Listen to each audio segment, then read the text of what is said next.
This is Karen with newclevelandradio.net, and it's time for What in the World with Paul Seaburn, who wasn't watching for his cue. Okay. We're an entertainment show, so entertain us, Paul, and tell us what we're going to do today. I don't, Andrew, I don't know. I was blowing my nose. I hope nobody saw that. I was, my makeup person out today, so I had to do my own makeup before the show. So I Good one. Yes, it is. You are here at What in the World, everybody's favorite weird news podcast. Real news, sometimes strange, always funny. That's our motto. We're here every week. It's who knows what day these days. Usually on Tuesday at 3:30 if you like to listen live Eastern Daylight Time. But we're on all the major platforms, Spotify and Apple and all that good stuff, and on YouTube. So go visit us there. We do record the video as well, and we have photos that go along with our story. So it's always fun to go to YouTube and check that out. And while you're there, make sure you follow us so we know you're listening. We are on newclevelandradio.net. That is our platform. If you want to learn more about how to download the show, go there. There's a tab for us as well as all the other podcasts on newclevelandradio.net. At newclevelandradio.net, you'll also meet the first voice you heard, which is Karen Hale, our media mogul at newclevelandradio.net, our producer and co-host. All kind of great podcasts there. Plus, Karen also has Yes I Can coaching with Karen on the website.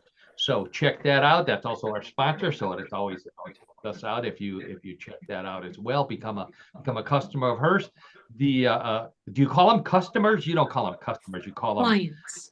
Clients. I'm sorry. Yeah, become a client. That's right. Learn something new every day here on What in the World. That all I have to say about newclevelandradio.net. Oh, you can send us a message as well. If you want to send a message to the show, if you've got some ideas for the show, for example, or you just want to send us some feedback, or just say how lovely we all are, that's where you go to newclevelandradio.net. You can also go to my website, paulseaburn.com. You can find me on Facebook. There's all kind of places you can send us messages. The other voice you may have heard in your other ear, you can't send him any messages. He's like a hobbit. He lives in the hobbit hole. He comes out once a week for our show. My old buddy, Mr. Sports, John Dinallo. Hey, John, how you doing? Hi, Paul, and thanks for again making sure that people understand that they only can see me once a week when I climb out of my hobbit, as you said. John is dressed in his Cleveland Guardians outfit today because I forgot the name of the team already. I'm so depressed. The Cavaliers lost last night, so they're down 0-2.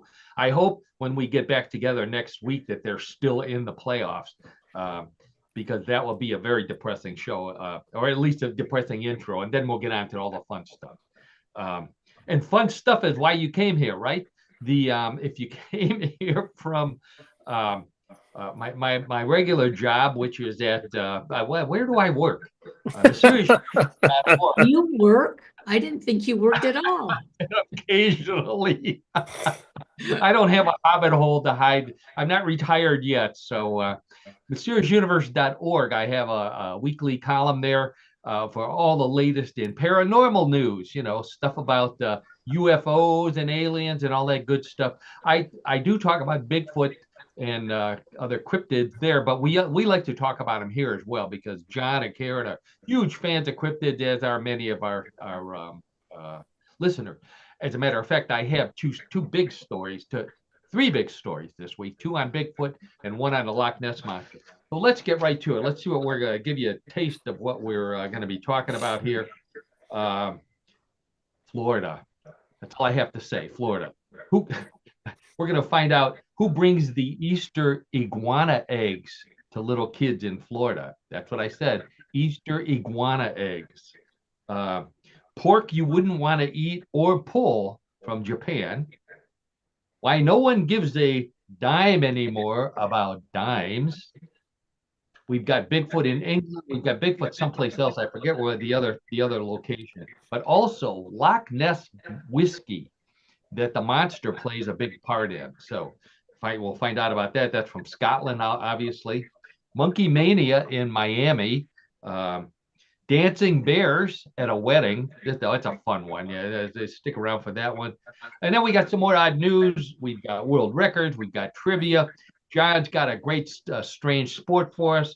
So we play everybody's favorite weird news game at the end of the show. Bluff, the co-host, got 3 great stories there as well. So let's get right to it with some real news. Sometimes strange, always funny. We'll start in India. I'm not even going to. We don't talk about politics here, so we're going to avoid all politics. This is a fun story from India today. A security camera. Oh, we ought to get our little sign up here while I'm talking here. I can almost do 2 things at once. There we go. There's the sign. There you go. There's my book.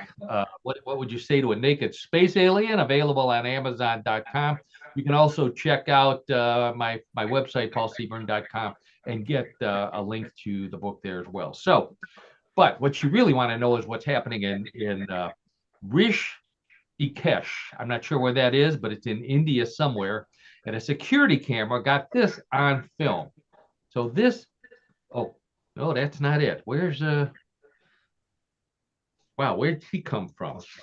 I lost my oh, there it is. I've got my photos out of here. Let's see. There we go. This is a bull riding a scooter down a street in Rishikesh, India. Stray bull, real picture. This is from a video which I watched. The bull walks down the street, sees the scooter, gets on the scooter, pushes it down the street with his 2 front hoofs, I guess, and legs on the scooter, runs into a gate in front of a house, leaves the scooter, and walks away. It's the funniest thing I've ever seen. The scooter, the bulls are smart. The scooter was obviously too small for the bull. So what they said is that the bull walked further down the street and he found a Taurus, which he got into. Oh, very good. Very good. One. Much more suited for the bull. If this were England and a bull was riding a scooter down the street, the first thing they would do is name the pub after him. The bull and scooter, right, John? There you go. Yep. Yeah, that Paul, that's kind of a common thing over in England, right? How things are done. I think absolutely. Got these names. Yeah. How about this one? The bull is on a scooter and a rooster runs in front of it. So they called it the cock and bull. Oh. That's the name of I think 10 pubs in England. Or it gets off the scooter and gets on a Harley. Then the pub is the bull on a hog. Oh. So, Okay. we live in Northeast Ohio, which is almost not quite smack dab in the middle of a couple of big Amish territory, places where Amish people live. And the Amish, because they don't drive, and if you don't have a horse and buggy, or you don't want to take the horse and buggy out, they ride scooters around town. John and Karen, I know you've seen them. You've seen. Sure. Yes, we have. Mm-hmm. This is the perfect video for them, because now when they go to the market and they want to buy a cow, they need a cow for their farm, they can show the cow this video, and the cow can get on the scooter or another scooter and ride home. They don't have to, I don't know. Great idea. Chase it on the scooter. I'd pay to see that, but anyways, all right. So we go to Miami next. A couple of animal stories here. A homeowner in Miami, Florida, was worried about iguanas in her yard. So she called. Now, only in Miami do you have this. The Humane Iguana Control Service. that comes in and humanely removes iguanas from your yard. So they came. She didn't have iguanas. She thought she did. But what they found was 98 iguana eggs in her garden. That's a picture of all 98 of the iguana eggs they Wow. removed. Yeah. These, see, you can eat iguana eggs. I didn't realize this. You can actually eat iguana eggs, and they say they taste just like chicken eggs. Heard that before. Yeah, I know. So if this woman was into eggs, she's now, she's rich right here because, 98 eggs is at the grocery stores. I don't know, $100,000 these days. Invasive species like the iguana, obviously, are so common in Florida that a lot of parents are finding these in their garden. So they've started telling their kids that the iguana eggs were brought by the Easter boa rather than the Easter bunny. Okay. They have to come from somewhere, I guess. They have to come from somewhere, John. John, would you try eating an iguana egg? I confidently can say, Paul and Karen and audience, no, I would not. Not at all. Not at all. Karen, how about you? No, I'm not adventurous. It turns out they are edible. They say they taste like chicken eggs, but basically most people make them hard scrambled or hard boiled. They said hard boiled is better because it makes it easier to peel them. But if you get them sunny side up, it's traditional to serve them under a rock, like where iguana. Okay. Okay. I don't know. I think, do I have an iguana? Oh, here we go. Here's a guy so they actually have videos in Florida showing how to make dishes out of your iguana eggs. And this is a guy, he's got a nice cast iron skillet on his barbecue, on his grill, and he's making scrambled iguana eggs. In Miami, the McDonald's are thinking about doing this now, because they're so popular and there's so many eggs around. Iguana egg McMuffins. Oh, yeah. They were Doesn't sound so appetizing to me. well. They also have these frozen iguanas. During the wintertime, the iguanas freeze and they fall out of the trees. And McDonald's was thinking about serving frozen iguanas as well, but the shake sheet machine is always broken and they wouldn't be able to keep them. Oh boy. Okay. Speaking of strange food, and now I'll get back to my other photo over there. So last year, I don't know if you remember this, it was a very gross story about street food in China that was from a stringy kind of a plant. And what they would do is they would dry it and make it even stringier so that it looked like hair. And that's what this lady is doing right here. That's actual food. It's a stringy kind of fungus that's dried, and kids love it. Yeah, they love eating it because it looks like they're eating a big glob of hair. I can remember back when I had hair and I was riding around in a car where I would get hair in my mouth, but I never thought to chew on it. I don't know, John, do you remember when you had hair? Yes, many, many years ago. That was very true. Very true. And I don't know, this picture really throws me off. I Yeah. mean, wow. Okay, then wait, because the story we have today gets even better. So I didn't think that it could get any worse than this, but there's a place called Diko's fast food restaurant in Tokyo, I think it is, and they have an annual Crispy Day. And what they do is they add on Crispy Day, they add one or two crispy items to the menu. And this year's, they said, normally they catch on, but it's not catching on, and I think I know why.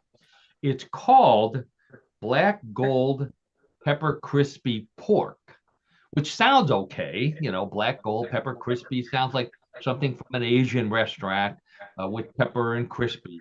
But it turns out it's strips of pork with a special coating of deep sea cuttlefish ink, which is where the black comes from, and black rice. So they coat the strips of pork with that stuff. And when it's fried, it looks like this. Okay? Oh, So God. people are saying for those of you who aren't watching us on YouTube, maybe this is a warning. People are saying that this blackened pork looks a lot like human poop. Yes. Karen agrees. John, you agree? Oh yeah, for sure. So they bring taste testers in. They can't figure out why it's not selling. Maybe we should write and tell them. I know. Here's another picture of it. Oh, God. Bring taste testers in, and the taste tester said it tastes good, but they said I can't even poop something that looks this good. Oh my gosh! Wow. So they bring these people in, and they taste the stuff they buy. You get that looks like about 8 of them in an order here. And they said they've been praising the people who are brave enough to taste it. They say that the taste is really good and they like the crispy texture. I'm guessing none of these people were proctologists, because I don't think I would, yeah, I would think so, Paul. Wow. yeah. I'm not even good. Yeah, and I don't need to ask anybody. That nobody would be interested in, even me. And I'm pretty good about trying strange food, but that just doesn't look appealing at all. Okay, this story comes from Texas, from Alvord, Texas. I'm not sure where that's at, but this was a big story this week. An 18-wheeler rolled on its side while exiting a freeway in Alvord and spilled its entire load of 8 million newly minted dimes. 8 million dimes. There's the dimes along the side where they're already cleaning them up over there. 8 million dimes. The Department of Transportation had to send in multiple crews to pick up 8 million dimes. $800,000 that's worth, by the way. And they blocked the road, but eventually they were letting traffic through. And there were a lot of rubberneckers. A lot of parents were driving through and stopping so that their kids could see what a dime looks like. Right. Maybe a lot of them haven't seen a dime in a while. That's exactly right, John. So the investigators aren't sure why, what the driver and his passenger were doing when the truck turned over. But you know that old saying, dime flies when you're having fun. So I bet they were doing something and flipped over. The highway was shut down for 14 hours to clean up all the dimes. They had to shovel them. They hand-picked them. They vacuumed them. It was in the grass, in the bushes. It was these dimes were all over the place.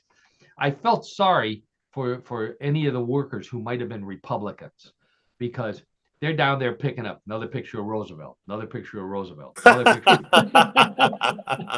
Yeah, really. Pretty depressing. It's unclear, they said, why the dimes were not already rolled, in paper rolls or whatever they roll the coins in. I guess they roll them in plastic now. But I know the answer to that. Nobody will work for pennies rolling dimes. So yes, well, there's something to that, Paul. I think it might be a machine, but I don't know how much those cost. So, but since as John agreed, we don't see many dimes anymore. I want to talk about dimes for a little while, because it's too bad we don't see dimes anymore, because dimes played a big part in our vocabulary, and still do for people of a certain age who still remember dimes. For example, and this shows how old we are, the 5 and dime. Remember the 5 and dime? Yep. Of course. Sure. Yeah. That was the Woolworths and Kresge's, the department stores that our moms and our grandparents all shopped at, had a lunch counter, and they were called 5 and dime. I think I have a picture of one here. There you go. There's a Woolworths, 5 and 10 cents, because like the dollar stores today, Mr. Woolworth, when he opened it, said he wanted everything in the store to be 5 or 10 cents. So there's a sign, sheet music, 5 cents a copy. He wasn't the first. He was in Michigan, of all places, when he saw a nickel store, and he thought that's a good idea. But he was the one who took them nationwide. Started in Utica, New York. That was where his first 5 cent store was.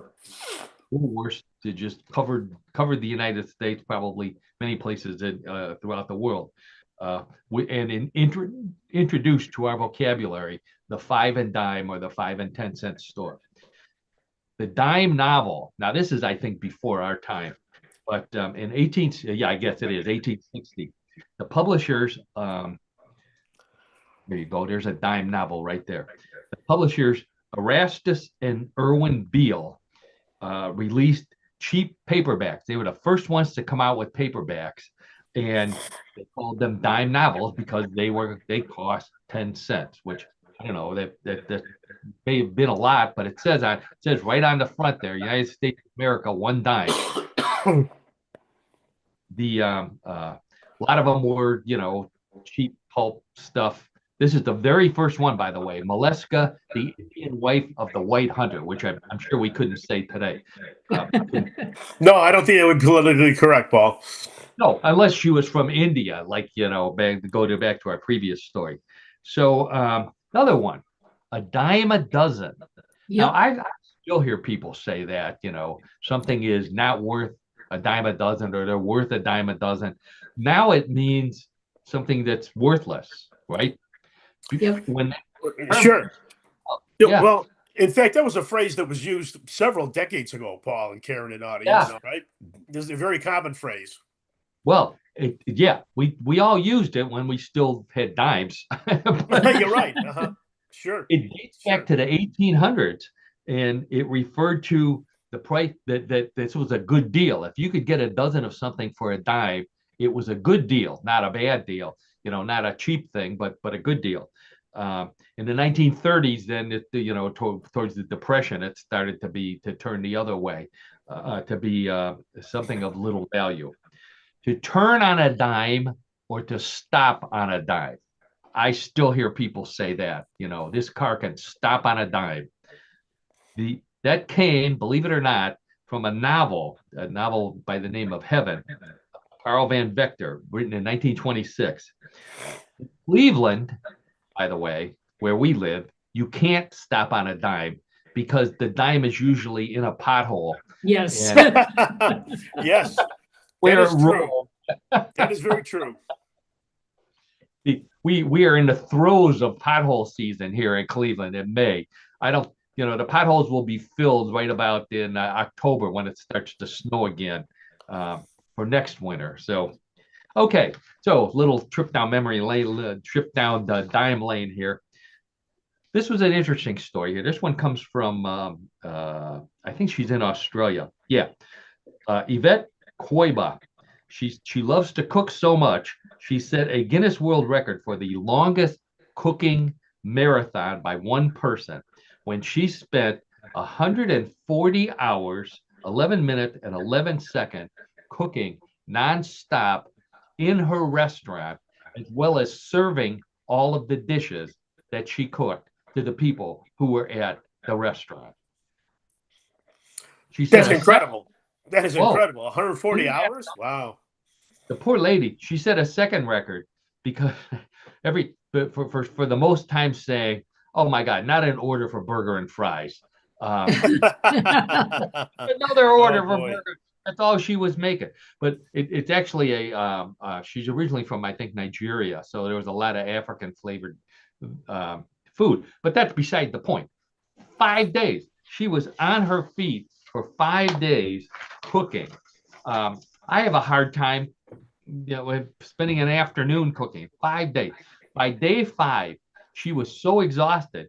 She was grateful when she went to the restroom and there was that sign, don't forget to wash your hands before going back. Well, that's appropriate, obviously. Wow. Poor lady. Now, everybody wants to know when did she go to the bathroom? She was allowed one 20-minute break every 4 hours. Now, this is a weird thing that she said. She said, Yvette is her name. Yvette said that her rest spot that she had was 5 minutes away. So it would take her 5 minutes to get there and 5 minutes to get back, which meant she only had 10 minutes to rest. So, I mean, I don't understand that. I would think if it were me, I'd find a bed of lettuce and just lay down. Okay. You may think that that's just an idiom, but believe it or not, Here's a picture of a bed of lettuce right there. Oh, wow. Oh, wow. Don't think I've ever seen something like that. Wow.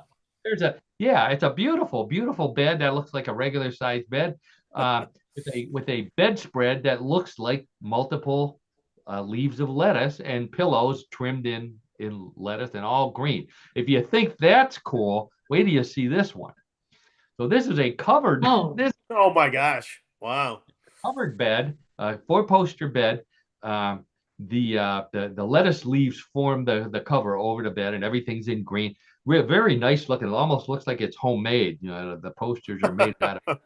Wow. So that's what I would do, or better yet, if I couldn't find a bed of lettuce to lay down on, I'd find one of those giant pots that they make soup in. Oh boy. I'd lay down and fall asleep. Here's a guy. I think he had the same idea. He fell asleep. Somebody took a pitcher of water to wake him up. So there he is. Holy cow. Yeah. Well, I mean, if you only have 20 minutes to sleep, so she said she had a hard time sleeping. But then 5 days were over. She got the record. She went. She slept. I don't know for how long. You know what? And then she got up and she made something. She actually got and made something. Yeah. You know what she made, John? No, what did she make, Paul? Reservations. Oh, That's a smart move by that lady. That's a smart move. What a setup there. Okay. All right. So let's get to some Bigfoot stories. I know John's been waiting to hear these. So this first story comes from England. This was a popular story on my Facebook page this week. Paranormal researcher in England claims that in the 1970s, Prince Philip saw Bigfoot. Really, while he was walking in the woods in Balmoral, which is in Scotland. So they have their summer place. The royal family goes to this summer place in Balmoral, and while he was walking in the woods, he actually saw Bigfoot. And Charles, he had money back then, so he had I don't think he had a cell phone, but he had a camera, and he also had a photographer taking pictures of him. So here's a picture of Prince Philip with Bigfoot. Look at that, John. Oh my gosh. Now that's not superimposed, Paul, is it, by any means? Oh no, this is real, John. All right, just checking. I'm just checking to make sure we have a good show going here today. Just checking. Here's how you can tell it's real, John, because Prince Philip is walking in the woods in a blue suit and a tie. yeah. Only a prince would walk in the woods dressed like that. Bigfoot obviously looks a little bit of artificially generated. They're just a teeny tiny little bit. But anyway, so Prince Charles swore to many people that he saw Bigfoot. And he said he knew it wasn't Prince Charles because although the creature had big feet, it didn't have big ears. So oh geez, uncalled for there. Yeah, I know he watches the show. I'm sorry, King Charles. The rumor has it, by the way, that Bigfoot was in Scotland specifically to talk to the Loch Ness Monster about how to get his pictures even blurrier than they already are. Interesting. So, the Loch Ness Monster photos are always pretty blurry. Prince Philip always used to say that his favorite movie was Flash Gordon. Now, not the old serials, the black and white ones, but the one from 1980, which was a British film. Actor Brian Blessed played Prince Voltan, who was the villain in the Flash Gordon movies in the serials. So I guess he liked him because his name was Prince, I suppose. Philip told Blessed that he and the Queen Elizabeth both believed that Bigfoot was real, and the royal couple, when they were in the United States, met a tracker called by the name of Albert Ostman, who lived in Vancouver. So they were in Canada during a trip, and he told them that he had been captured by a family of Bigfoot during a fishing trip while he was in Venezuela. Which, I mean, that's as convoluted of a story as Charles used to.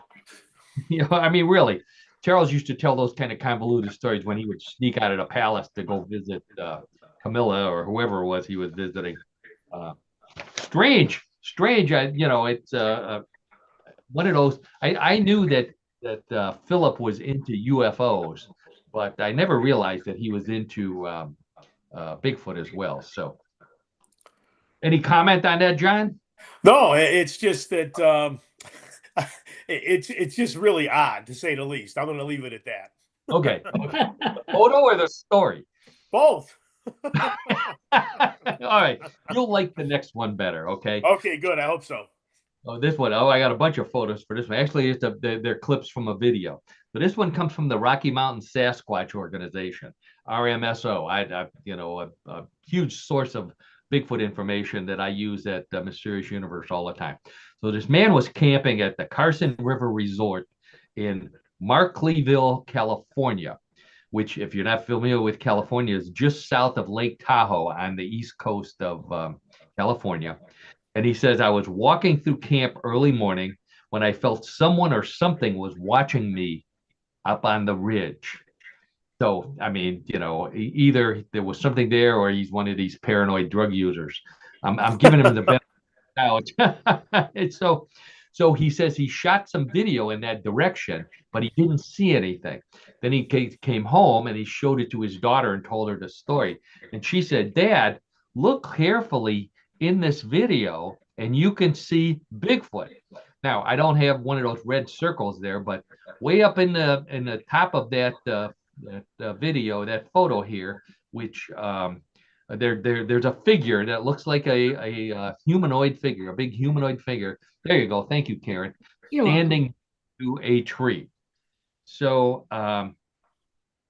then he says they kept on watching it, and the shape suddenly went up into the tree at a remarkable speed and completely vanished from sight. So it went up into the branches where you couldn't see it at all.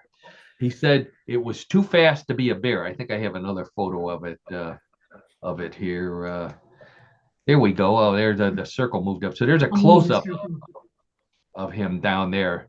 I'm gonna go to the next one here. So here's where the Bigfoot starts climbing up the tree, and that's where it disappeared. So it's all the way up in the tree. Maybe you can see a little bit of it very up at the top there. So they said, given the size and the fact that it was so easy for it to climb the tree, they think that it was Bigfoot and not a bear. Now, California is a big Bigfoot hotspot. This particular park around Lake Tahoe is a big Bigfoot hotspot. So big, in fact, that they actually warn people when they're at the park, caution, Bigfoot breeding area. Okay. This is from the park. I'm not making that up. So Carson River Resort. All right, so John, I'll put those pictures back there. You can take a look at the Bigfoot climbing up the tree. What do you think? Well, I have to say, Paul and Karen, the audience, those are vintage Bigfoot pictures. Again, and not to be on a tirade about this, but there are very few pictures that I've seen over the past several years that are convincing enough to me to say that it's a creature. I mean, it could be a creature, it may not be a creature. Again, the theories as to why that happens, again, abound, right? There's all different theories, but I'm going to have to say, unfortunately, these fall right into the same category. Yeah, I'm sorry. They are pretty blurry. But if you see the video, it is a creature and it is moving and it does climb the tree. So it doesn't look like a human being. So, the Rocky Mountain Bigfoot people don't do an evaluation. They just basically post the stuff. Okay. All right. Sure. So it's up to someone's imagination, obviously, right? So there you go. Yeah, yeah. it's up to you, the viewers looking at it or looking at the photos or the videos. Right. My friend Don down in Florida, he would be impressed by the fact that it's moving. He normally says that recommend to stand and watch it for a while. There and you if go. it moves, it's probably a tree stump or a tree or something. Oh boy. But if it moves, then that would be it.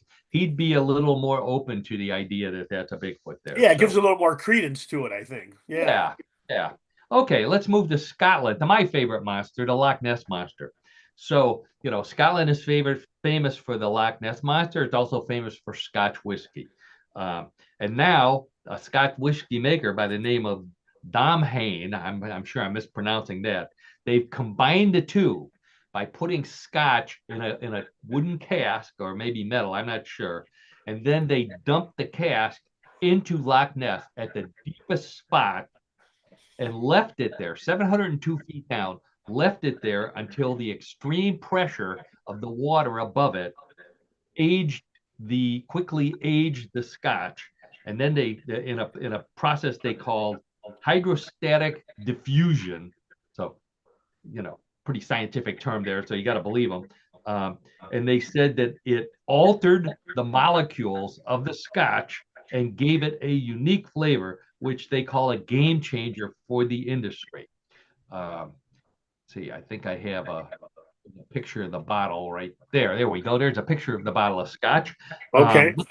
Looks like scotch, right? Sure. So they said it's scotch. They can't call it scotch though, because of this strange aging technique. You have to age it a certain way for it to be called scotch. So they market it as a single malt barley spirit, and they only sell it at auction. Now, if it, I don't know if the taste testers, they haven't opened it yet because they haven't sold it. But if people smell Loch Ness monster poop in there, I mean, that's proof. Oh no. That it was from, the monster's real and it's from Loch Ness. Now, the unique thing about this, you can see the label here. I think, this could be how they get the worm in those bottles of mezcal down in Mexico. They put they put it in the water and maybe the worms squeeze through a crack in the calf. I don't know. But on the bottle, they sent it to Oxford University. They sent the before alcohol and the after alcohol to Oxford University to be analyzed. And they said the results came back, and I quote, very positive. Now, very positive, Oxford University, it's a college. Of course, they're going to say booze is positive, but they don't care if it's before or after, if it's got Loch Ness monster poop in it or what. Free booze, it's positive. Oh boy. So they're auctioning up the first bottle. The price is already up to, last time I looked, over $600 for the bottle. But the big thing is that it has the coordinates, the exact coordinates where the cast laid at the bottom of Loch Ness on the bottle. So you can feed that into Google Maps, and while you're drinking the scotch, you can see where it came from. So I think that's pretty cool in and of itself. I don't have a joke for that, but I don't think one is needed there, Paul. But if they put beer in the Loch Ness, would you drink it, John? If they put a keg of beer down there? I don't know. Now, I this disclaimer with what the water is containing, it just turns me off. I'm sorry, I just can't get interested in that. Who knows what people throw in that stuff, trying to feed the Loch Ness monster. I guess what you don't know won't hurt you, right? Kind of go to That's that thinking. So, right. I agree. Okay. All right. Okay. So this comes from. This was a popular thing, talking about monsters. So a group of designers, bioengineers, and dinosaur researchers are creating a designer leather made from Tyrannosaurus Rex fossils. Believe it or not, they're turning it. They've taken the DNA and they've turned it into fossilized or real Tyrannosaurus Rex leather. And the purses, here's a picture of one of the purses. The purses come with a warning. Don't snap it. Don't snap the snap close too fast, or you might lose some fingers. I think this is a designer, by the way. This is a Diornosaur purse there, from Dior. They said that there's a global $500 billion leather goods market. And it's going to be worth 855 billion by 2032, which is when they're supposed to hit the market with these things. And they're even going to sell them to the automotive industry to make leather seats, which I'm not. Oh my gosh! What'll happen next, Paul? Wow. Dude, on a hot day, you get into your car sit on that hot leather, and you feel the Tyrannosaurus Rex taking a bite. I don't think so. And John and Karen and everybody out there, are we running out of cows and pigs that we need to use fossilized DNA in order to make leather? It's mind-boggling to me, if I can offer first. I mean, how can they come up with this material if it's, I mean, well, this genetic engineering, John, is amazing. I've written a lot of articles about it, and they okay, don't okay. need much. They don't need much from the fossil to kind of recreate what the pieces that are missing. That's All basically right, what okay. Uh-huh. they grow Wow. it. They grow it like they grow lab-grown chicken. That's what they're. So it's Wow. lab-grown. They're not making an entire Tyrannosaurus Rex because I guess they've all seen Jurassic Park. So they're just Yeah, that makes sense. they're making purses. So I guess that's okay. Oh, You wow. know, it's a leather purse because like the old saying, you can't make a silk purse out of a sow's ear. I guess you can't make. Oh, That's kind of a common okay. thread there, Paul. Yeah, it's a common thread there. Okay. I looked up that phrase to make sure I had it correctly, and I wanted to see when it originated. I thought maybe it was from Shakespeare. It's actually from Jonathan Swift, the guy who wrote Gulliver's Travels. Actually Sure. came up with that saying in another Huh. book. Um, so so basically what that means for you kids out there listening, you can't make a silk purse out of a sow's ear. It means you can't make something good out of something that's inherently bad. Same thing when you go to vote, keep that in mind. That the same thing holds true for politicians as well. So I only say that Okay. we don't talk Sure. about politics, but yesterday Sure. was election day in all over the country, I guess. Um, John, you said it was pretty busy. John Yeah, worked the poll. yeah. Interestingly enough, in North Royalton, where we reside, the we were relatively busy. We had over 300 voters come in, only voting on one issue. It An was a issue. statewide issue that they were voting on, and there was no individual office or judgeship that was or levy that was on the ballot. There was just that one issue, Yeah. and I can tell you this: the people that came in, they knew what they were doing. It didn't take a long time for them to deliberate and say, "Well, what should I do? Should I say yes or should I no?" And oh yeah, so from that end it was good, but yeah, it was I think quite a encouraging outcome, or I should say turnout, because people were interested. They came in and did their vote and then left. So it was a good thing.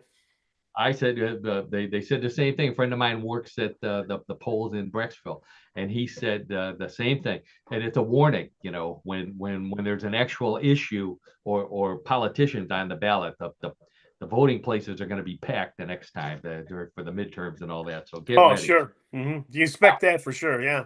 Yeah, anybody out there getting ready to get married, this is for you. So robotics engineers in Italy are getting into the wedding cake business. So they talked to chefs in Switzerland. Actually, it's in the chefs are from Switzerland, and they created a wedding cake which has two edible robotic gummy bears on the top instead of the bride and groom. They have two edible gummy bears that are robots, and they dance on top of the cake. Now, the entire cake is edible. That means that the batteries are also edible. They're rechargeable batteries made from chocolate. That not only makes the bears dance, but it also lights up the LED lights on the cake. Now, if you're getting divorced rather than getting married, they modify the bears so that instead of dancing, they just give you the finger. Oh, wow. I don't know. That's an How can you interesting make a interesting story, battery Paul. Wow. edible? Well, I'll get to that in a second, Kara. Oh, But God, I don't know if you remember this, but I think we saw edible batteries open for Strawberry Alarm Clock. Uh, I oh, remember Strawberry Alarm Clock, Paul, but I don't know if I remember that. That's too far yeah. back. Sorry, I can't give you an accurate answer on that one. Sorry. So to answer your question, Karen, the guy is holding one of the batteries. They look kind of like an Oreo, and they use edible gold paper to make the connections. Now, how they get the charge in there, I'm not really sure. There must be some other secret ingredient in there that they Wow. didn't. But I was thinking, it looks like an Oreo. Wouldn't it be great if we could turn Oreos into batteries? I mean, you go to the store, you get that monster package of hundreds of Oreos in one package. And even better, if you need extra, heavy duty batteries, you get double stuffed Oreos, and they're automatically twice as strong as the regular Oreos. So, Oh, Great boy. idea. yeah. Now, I was trying to think. I have a couple of kids in my family that are approaching marriage age. I thought this would be great for their wedding, as long as, in my family, the gummy bears have to dance the polka, so it can't just be any. Got to keep the tradition going, Paul. Got to keep those Exactly. traditions going. Sure. That's right. And in fact, I know what song that they have to play while they're dancing. It would be "Roll Out the Gummy Barrel." Oh. Okay. All right.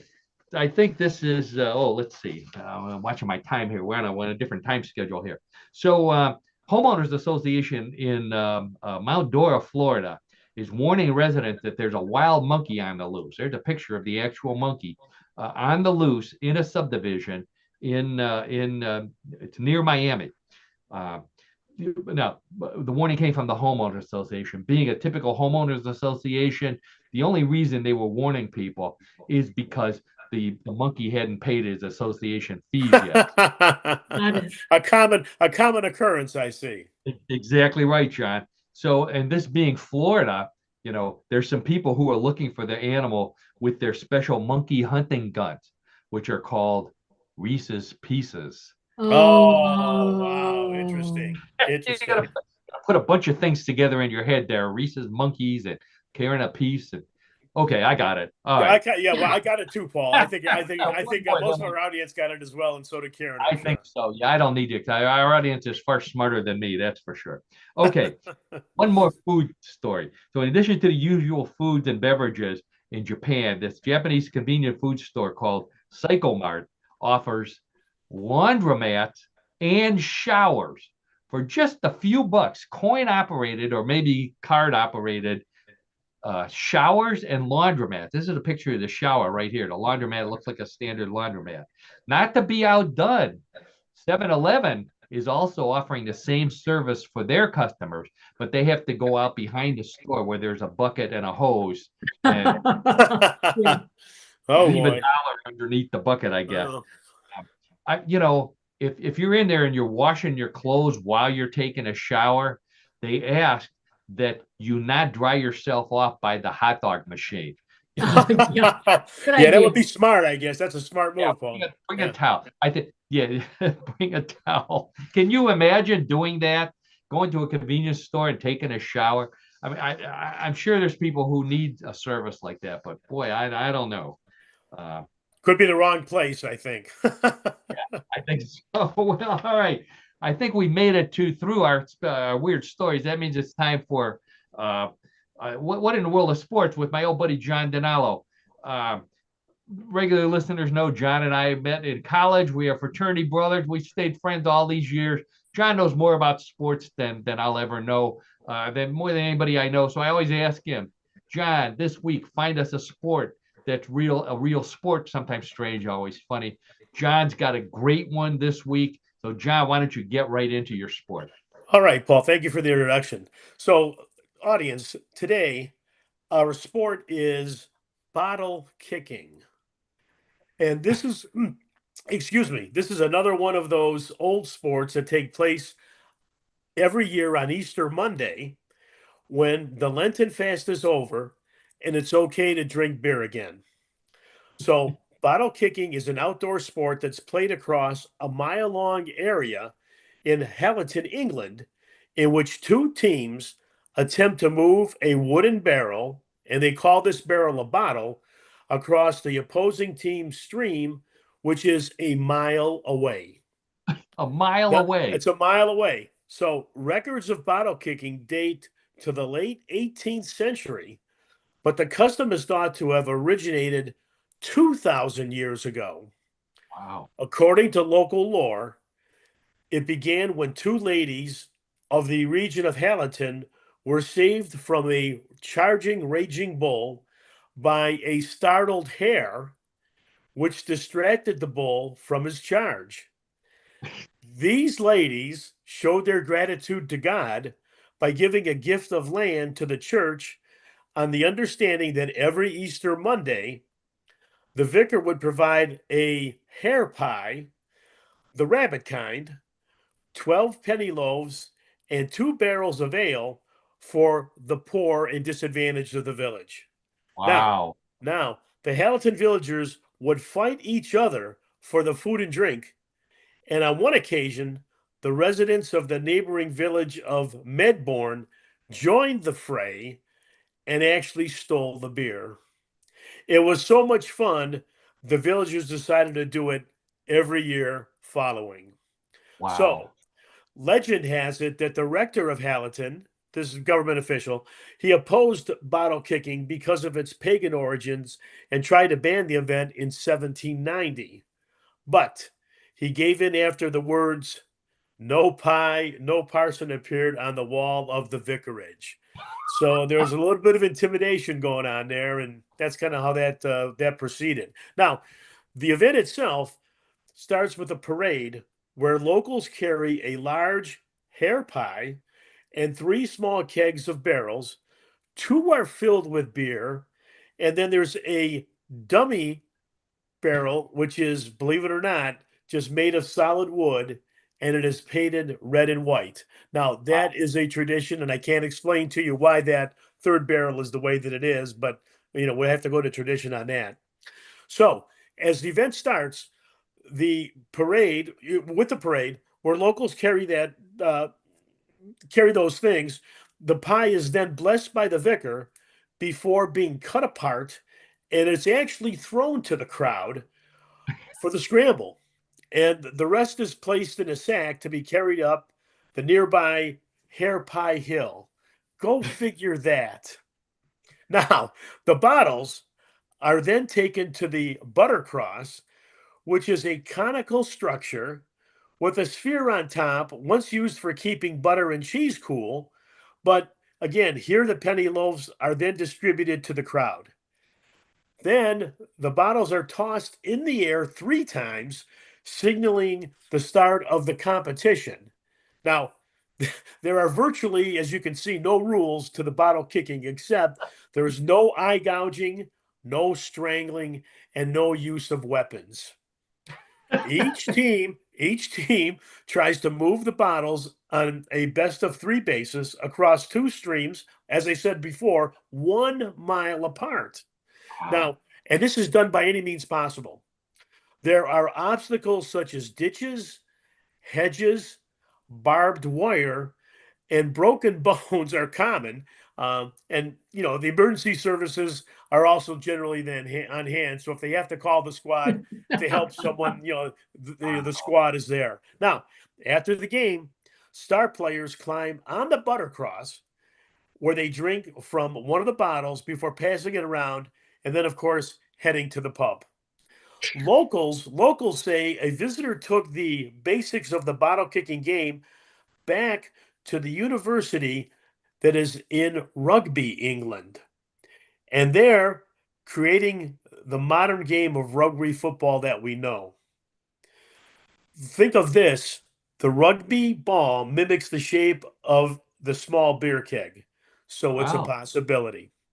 Yeah. So, in closing, kicking the bottle or kicking the keg sounds like the perfect activity for burning off calories from your Easter dinner and candy gorging. Either way, it beats kicking the can. Oh, I was waiting for that. Well, I have to come with some kind of good closure on that, folks, and Yeah, that's that kind of was what I fine. came up with. So I was hoping it's going to pass. Hope it's gonna Yeah. pass. Yeah, a keg of beer, kicking a bottle, kicking the can. I get it. I get it. Wow, what a weird story. And yet, having played rugby a few years, the scrums. I mean, this is obviously hundreds and hundreds of people chasing these barrels or bottles, whatever you call them. Did look a little bit like rugby. So I didn't have. I was trying to find a picture of the butter cross. These guys are standing in front of a butter cross. It looks kind of like a gazebo. Right, right. Kind of like a gazebo. So and by the way, if you wonder where the women are, I had a picture of the women here. So the women are much smarter. They go right to the pub right off the bat. Absolutely. Yeah. Yeah. It's a drinking event, obviously. Sure. You think so? Yeah, yeah. Oh, there's a thing right in the back, the one the butter cross. Yeah. So I thought this had to be one of the weirdest stories I've ever heard. I didn't think I'd ever encountered something such as bottle kicking in my life. And yet, John, thinking back to our days in college, I can remember a time when we were challenged by another fraternity to bottle kicking. Do you remember that? I'm going to say no. Could be a senior moment again for me, but I honestly don't, Paul. You have to bring me up to speed on this one. Well, John, I made you have an excuse because we weren't into kicking sports back then. Kicking soccer wasn't anywhere near as popular as it is now. Oh, so true. That's very true. Yeah, so we were hoping, maybe we could win by doing something other than kicking. So we thought about bottle throwing. Here's a picture of John throwing a bottle and myself throwing a beer bottle back and forth. That wasn't too hard. And then we thought, well, maybe if they have a keg, we might have to kick a keg. But the kegs are just so big. Here's me trying to carry a keg. I was supposed to be the running back. I was in much better shape back then, obviously. So anyways, we ended up doing it. And the other team brought the keg. And we were almost ready to win. We were very close to kicking that keg across the border when the priest found out. Do you remember the priest found out? And they came running out, and this is what they did. Well, they kind of wrecked our fun, really. But I kind of understand. Right? They came out with axes and they busted up our wooden keg. Collected all the rest of them too. Boy, it looks like we were going to be playing for a long time. And yeah, the friars. Oh no, you weren't the friars. The Jesuits. Were known for occasionally opening a keg, but boy, here they are busting up our keg. So that was the end of that match, and that was the end of What in the World of Sports with John Denalo. Great sport as always, John. Thanks so much. Yeah, you're welcome, Paul and Karen and audience. Thanks. Yeah. All right. Well, that means it's time for Bluff the co-host, everybody's favorite weird news game. Rules are simple for those of you who haven't played before, haven't listened before. I have 3 stories similar to the ones we've been talking about all afternoon. One big difference. Those stories were real. These may be real, maybe a bluff. And it's up to John, Karen, and all of you playing at home to decide real or bluff. So let's get right to story number 1. Okay, here we go. An American man decided that being a truck mechanic was not fulfilling enough. So he took a side gig creating a universal snake antivenom by being bitten by over 200 venomous snakes. He almost died early on when 2 cobras bit him at once. But now, believe it or not, he's immune to cobras, vipers, rattlesnakes, and most other venomous snakes. He didn't really know what to do next, but luckily, a biotech lab heard about him. Now he regularly donates his blood, which contains the snake antibodies needed to save other people bitten by snakes. While he still hates getting bitten by venomous snakes, he does it for the cookies and the juice he gets for donating. Okay, so the man who was bitten by 200 poisonous venomous snakes in order to make a anti-snake venom using his blood. Real or bluff? Let's start with you, Karen. I think he probably was dead. So I'm going to say no. Not okay, really. Karen says it's a bluff. John, how about you? Yeah, I agree with Karen. This has to be a bluff, Paul. I mean, if it's not a bluff, I don't know, but I don't know what I'm going to think at that point. But 200. I mean, a person that would subject himself to that. I mean, it's obviously with a good purpose, but what he has to go through for that, boy, I don't believe it's true. I think it's a bluff. It's a bluff. Okay. So both John and Karen say the man who got bitten by 200 snakes to make anti-venom is a bluff. Let's check with the judges, and the judges say, sorry, that's a real story. And oh, my gosh. Wow. Yeah, before the show, I was out mowing my lawn and listening to the radio, and I heard this very story. I already had it lined up for Bluff the Oh, Call. really? Okay. Afraid, oh God, if either one of you or anybody else out there is listening to the show, they'll to the same radio program I was on, you'd get it right. So congratulations to anybody who listens to NPR. Yes, National Public Radio. Sure, sure. Public radio. Okay, so score's still tied 0-0. Let's get right to story number 2. You've heard of robotic dogs, but how about robotic hogs? It turns out a startup robotics company is developing robot hogs for the purpose of riding rather than just wallowing in the mud. And the technology for riding them comes from a motorcycle company that knows a lot about hogs, Harley. It's still early, but these rideable robotic hogs have already generated interest among ranchers who say they're easier to mount than a horse, don't need to stop to drink, and have solar batteries allowing them to run, oink, and herd all day long. A Harley spokesperson says the company is proud of its nickname and hopes these rideable robots introduce a new generation to Harley hogs. Okay, so robotic hogs that are being developed to be used by ranchers to ride around on their ranches. Real or bluff? John, we'll start with you. With Harley's help. Well, I'm going to say it's real. I can see for the purpose of ranchers or maybe other individuals that need to be able to get around. If it's robotic, it's probably good. So I'm going to say it's true. If it's robotic, it's probably good. That's our philosophy for this week. Okay, so John says that's a real story. Karen, how about you? Well, I'm going to say it's a bluff because you can ride a horse. That's good logic there, Karen. That is Period. good logic. No, Yes. You can ride a horse, period. Right. There you go. All right, so Karen says that's a real, no, Karen says that's a bluff. John said it's a real story. Let's check with the judges, and the judges say congratulations go to Karen.